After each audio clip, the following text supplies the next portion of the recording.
बिस्मिल्लाहिर्रहमानिर्रहीम। अस्सलाम वालेकुम। माई सेल्फ एडवोकेट मियाँ सादिया वास्तेव का। आज हम पढ़ेंगे पुलिस रूल्स चैप्टर नंबर 25।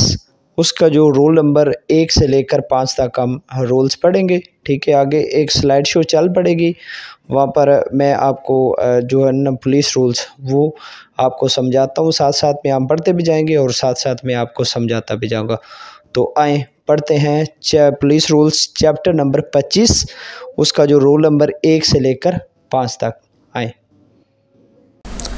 तो जी, जैसा कि मैंने आपको बताया कि आज हम जो पुलिस रूल्स चैप्टर नंबर 25 से पढ़ने जा रहे हैं, तो इसमें हमने कवर करना है चैप्टर नंबर 25 का रूल नंबर 1 से लेकर 5 तक आज हम पढ़ेंगे। ठीक है, तो फर्स्ट ऑफ ऑल जो चैप्टर नंबर 25 है, ये आप देख सकते हैं कि इन्वेस्टिगेशन के नाम से ये चैप्टर है। ठीक है, और चैप्टर नंबर 25 का जो रूल नंबर 1 है, पावर्स टू इन्वेस्टिगेट, के ये इख्तियारात तफ्तीश के मुतल्लिक ये पहला रूल है। An officer in charge of a police station is empowered by section 156 CRPC to investigate any cognizable offence which occurs within the limits of his jurisdiction.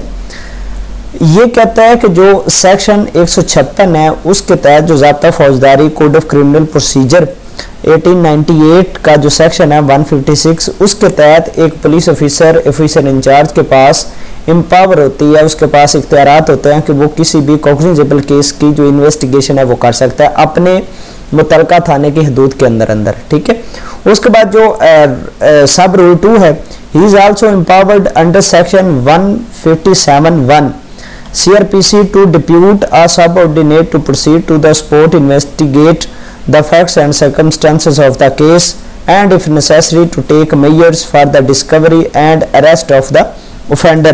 और ये भी कहता है कि जो 157 सेक्शन है उसका जो सब सेक्शन 1 है कोड ऑफ क्रिमिनल प्रोसीजर ज़ाब्ता फौजदारी का, उसके तहत ये भी इख्तियार है कि वो किसी इन्वेस्टिगेशन के लिए किसी मातहत को वो अपनी जो इख्तियारात है वो डिप्यूट कर सकता है और उसे मौका वारदात पर जाकर मुकदमे के जो वाक़यात और हालात हैं उनकी तफ्तीश करने के लिए उसे कह सकता है। और अगर ज़रूरी हो तो वो जिस पुलिस ऑफिसर को ड्यूटीज डिप्यूट की गई हैं, पावर्स डिप्यूट की गई हैं, वो मुल्ज़मान का सुराग लगाने, ठीक है, उनकी डिस्कवरी और मुल्ज़मान के की गिरफ्तारी भी कर सकता है। ठीक है, उसके बाद any police officer may be so deputed under this section but where a police officer under the rank of assistant sub inspector is deputed the investigation shall invariably be taken up and completed by the officer in charge of the police station or an assistant sub inspector at the first opportunity। वो कहता है कि जहाँ पर जो इख्तियारात हैं, जो इख्तियारात depute किए जाते हैं, वो किसी असिस्टेंट सब इंस्पेक्टर के ओहदे से कम को नहीं किए जाएंगे। ठीक है, यानी कि जब असिस्टेंट सब इंस्पेक्टर से कम ओहदा का कोई अफसर उसको किसी अफसर को तैनात किया जाएगा, तो जो हमेशा जो officer in charge of police station होगा या वहाँ पर जो सब इंस्पेक्टर होगा, ठीक है, वो जिस कदर होगा वो इन्वेस्टिगेशन है वो अपने हाथ में लेकर फर्स्ट अपॉर्चुनिटी में अपने हाथ में लेकर उसको कंप्लीट करेगा। ठीक है, उसके बाद अगर उसको वैसे किसी एसआई को वैसे मार्क की जाती है, वुमन मार्क कर दी जाती है, तो वो आगे से फर्दर इन्वेस्टिगेट करना स्टार्ट कर देते हैं। उसके बाद सब रूल नंबर 3 है, an officer in charge of a station shall also render assistance whenever required to all officers of the criminal investigation department working within his jurisdiction। ये कहता है कि जो ऑफिसर इंचार्ज है, जो स्टेशन हाउस ऑफिसर है, यानी उर्फ आम जिसको हम SHO कहते हैं, उस पर ये लाजिम है कि वो अपने इलाके में इन्वेस्टिगेशन के लिए, तफ्तीश के लिए अपने जो उसके पुलिस ऑफिसर्स हैं उनकी हर मुमकिन मदद करेगा। ठीक है, किसी भी हवाले से कोताही नहीं करेगा और पूरी मेहनत और तवज्जो से उनकी मदद करेगा। ठीक है, इसके बाद रूल नंबर 2 स्टार्ट हो जाता है चैप्टर नंबर 25 का, पावर्स ऑफ इन्वेस्टिगेटिंग ऑफिसर्स। ये जो रूल है ये बात करता है कि जो इन्वेस्टिगेटिंग ऑफिसर्स होता है, जो तफ्तीशी ऑफिसर होता है, उसके इख्तियारात के बारे में यह बात करता है। The powers and privileges of a police officer making an investigation are detailed in section 160 to 175 CRPC। ये कहता है कि जो पावर्स ऑन प्रिविलेजेस हैं, ठीक है, वो पुलिस ऑफिसर के जो इख्तियारात और जो इसके इम्तियाजी हुकूक वगैरह हैं उनको जो CRPC के सेक्शंस डील करते हैं 160 से लेकर 175 तक, उसमें तमाम जो तफसीली चीज़ें बयान कर दी गई हैं। 160 में वो जो किसी भी शख्स को वो इन्वेस्टिगेशन ज्वाइन करने के लिए उसको समन कर सकता है। 161 के तहत उनके बयानात लिख सकता है। 172 के तहत वो केस डायरी ज़िमनी वगैरह लिखता है, ठीक है।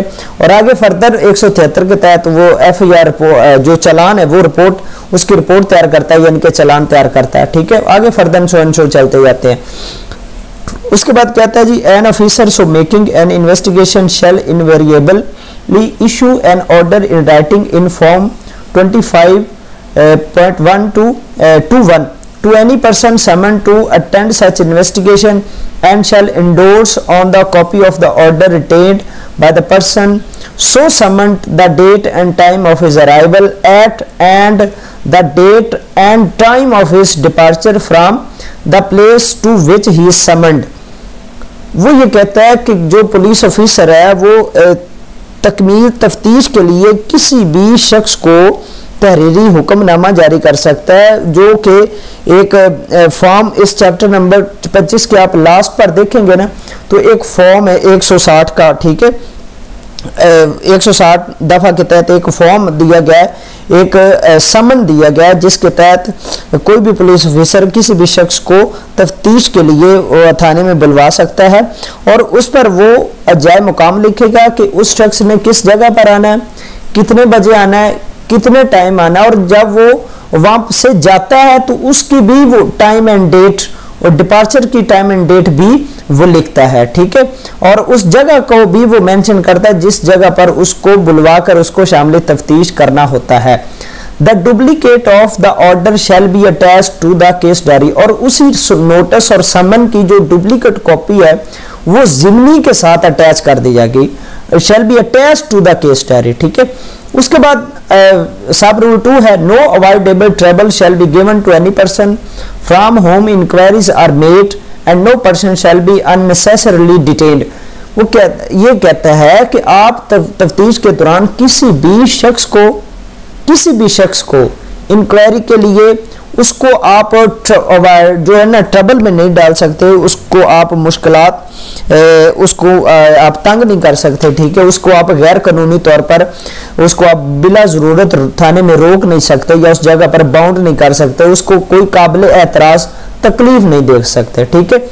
उसके बाद है सब रूल नंबर 3, ये देख रहे हैं आप, it is the duty of an investigating officer to find out the truth of the matter under investigation.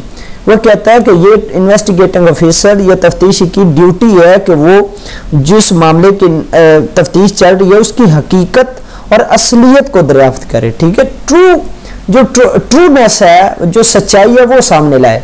His object shall be to discover the actual facts of the case. उसका मकसद है सिर्फ जो असल हक़ है कि उनको सफ़ा मिसल पर लेना, उनको मंजर आम पर लेकर आना। And to arrest the real offender और ऑफेंडर्स, और जो हकीकी मुलजमान है उनको गिरफ्तार करना। He shall not commit himself prematurely to any view of the fact for or against any person, कि वो तफ्तीश तकमील से पहले ये नहीं कह सकता या ये व्यू नहीं ले सकता, किसी के खिलाफ नहीं हो सकता या किसी के हक में कोई राय अपनी कायम नहीं कर सकता, ठीक है। अब उसके बाद आते हैं चैप्टर नंबर 25 का जो रूल नंबर 3 है उस पर। Action when offence occurring in another police station is reported, कि ज़ाब्ता कार्रवाई जब किसी दूसरे थाने की वारदात की रिपोर्ट की जाए, ठीक है, यानी कि कार्रवाई जब किसी दूसरे थाने की जो वारदात है उसकी रिपोर्ट की जाए।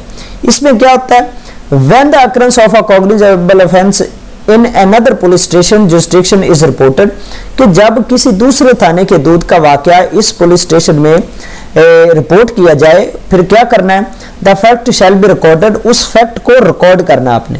पुलिस की ये ड्यूटी है, शैल है किसी भी थाने का अक्रांश हो, उन्होंने फौरी तौर पर उसको रिकॉर्ड करना है इन द डेली डायरी, रोजनामे में तहरीर करना है। And information shall be sent to the officer in charge of a police station in the jurisdiction of which the offence was committed. और जिस थाने की हदूद में वो जुर्म हुआ है उसके जो SHO है, जो उसका ऑफिसर इंचार्ज है, उसको उसी वक्त इंफॉर्मेशन जो है वो प्रोवाइड करनी है, उसको सेंड कर देनी है, उसको भेज देनी है। मीनवाइल और उसी वक्त all possible lawful measures shall be taken to secure the arrest of the offender and the detection of the offence. और उसी वक्त मुजरम को गिरफ्तार करने और जुर्म की सराग रसानी के लिए हर मुमकिन और हर जायज कार्रवाई कर देनी चाहिए, वो करेंगे। ठीक है, उसके बाद चैप्टर नंबर 25 का जो रूल नंबर 4 है वो क्या कहता है जी, where offence appears to have occurred in other police station, कि जब दूसरे थाना में जुर्म का वाक़या होना मालूम होता हो। ठीक है, यानी कि जब where offence appears to have occurred in other police station, कि जब किसी दूसरे थाने में जुर्म का वाक़या होना मालूम होना हो। If a police officer after registering a case, अगर कोई पुलिस ऑफिसर FIR रजिस्टर होने के बाद, केस रजिस्टर होने के बाद, एंड कमेंसिंग एन इन्वेस्टिगेशन, और तकमील तफ्तीश करते हुए डिस्कवर्स दैट, उसको ये महसूस होता है या वो ये चीज़ डिस्कवर करता है that the offence was committed in the jurisdiction of another police station, कि ये जो जुर्म हुआ है, ये जिस जगह पर ये जो जुर्म हुआ है ये किसी दूसरे थाने की हदूद का जुर्म है। ठीक है, ये किसी दूसरे थाने की डोमेन है। वो क्या करेगा, वो करेगा जी, he shall at once send information to the officer in charge of such police station. तो वो उसी वक्त उसी थाने के जो ऑफिसर इंचार्ज है, जो SHO, उसको उसी वक्त इंफॉर्मेशन सेंड कर देगा। Upon receipt of information such officer shall proceed without delay to the place where the investigation is being held and undertake the investigation. तो जैसे ही उस SHO को, जैसे ही इन्वेस्टिगेटिंग ऑफिसर्स को इतला मिलती है, तो वो फौरी उस जावकुवा पर पहुंचेगा, बिला तखीर उस मुकाम की तरफ रवाना हो जाएगा जहां पर तफ्तीश हो रही है, और जाकर जो तफ्तीश है वो अपने हाथ में ले लेगा। उसके बाद जी चैप्टर नंबर 25 रूल नंबर जो 5 है, ठीक है, ये हमारा आज की वीडियो का आखिरी रूल है।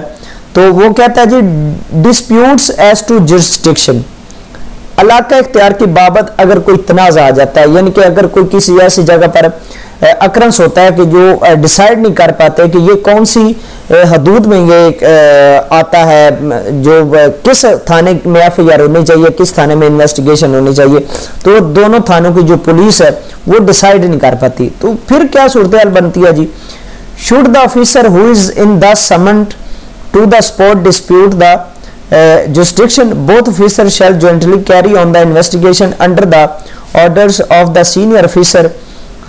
वो कहता है कि जो दोनों ऑफिसर्स हैं, दोनों थानों के जो ऑफिसर्स हैं, इन्वेस्टिगेटिंग ऑफिसर्स हैं, वो मुश्तरका तौर पर इन्वेस्टिगेशन जो है अपने जो सीनियर्स हैं उनके हदायत के मुताबिक इन्वेस्टिगेशन करेंगे, इन्वेस्टिगेशन को कैरी रखेंगे। And neither shall leave until the question of jurisdiction has been settled and acknowledged, और उस वक्त तक वो इन्वेस्टिगेशन को नहीं छोड़ेंगे, ठीक है, जब तक जो जुरिसडिक्शन का क्वेश्चन है, जो इख्तियार के हवाले से जो इलाका इख्तियार की बाबत जो डिस्प्यूट है वो हल नहीं हो जाता। The case record shall be kept at the police station where the information was first received, और जब तक इस चीज का फैसला नहीं ना होता कि ये कौन से थाने का केस बनता है, उस वक्त जितना भी इन्वेस्टिगेशन का रिकॉर्ड है वो जिस थाने में पहले इंफॉर्मेशन मिली है, जिस थाने में FIR पहले हो चुकी है, उस थाने में रहेगा। Until the question of jurisdiction has been decided, उस वक्त तक जब तक वो क्वेश्चन ऑफ जुरिसडिक्शन जो है वो डिसाइड नहीं हो जाता। ठीक है, तो ये आज की हमारी वीडियो थी, हमने इसमें 5 रूल्स पढ़े हैं। ठीक है, उम्मीद है आपको वीडियो पसंद आई होगी। मजीद वीडियोस के लिए मेरे चैनल को सब्सक्राइब करें, लाइक करें और शेयर करें। इंशाल्लाह अब पुलिस रूल्स पर हम लग पड़े हैं, तो इंशाल्लाह हम इसको जल्दी से जल्दी कवर अप करेंगे। तो इंशाल्लाह किसी दीगर वीडियो में आपके साथ मुलाकात होगी, तब तक के लिए अल्लाह हाफिज।